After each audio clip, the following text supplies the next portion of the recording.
The AeroSTAR program is the result of close collaboration between Boeing and Amideast, driven by our shared commitment to strengthening the aerospace talent pipeline in our region. Together, we recognize the importance of reaching students early, and we designed a regional program for high school learners in 5 countries across the region. This program builds essential STEM skills through hands-on, project-based learning enriched with aviation and aerospace activities and connections to industry experts. What makes AeroSTAR different is that our first program deployed at regional scale that is explicitly designed around industry needs.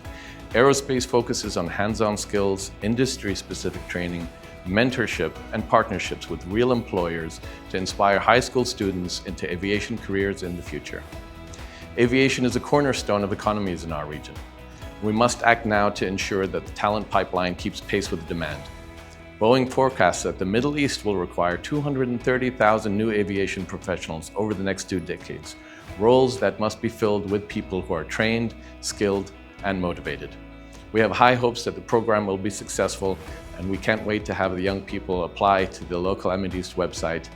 Watch this space. Hi, my name is Ella, and I'm really excited about this program because aviation and space have always made me curious about how things actually work. What I'm looking forward to most is learning from real-world experiences and seeing how ideas turn into actual aircrafts and technology. I'm especially excited to understand how aircraft systems are designed and how problem-solving and teamwork are used in the industry. This program motivates me even more in school, especially since I hope to major in aerospace engineering in the future, and thank you.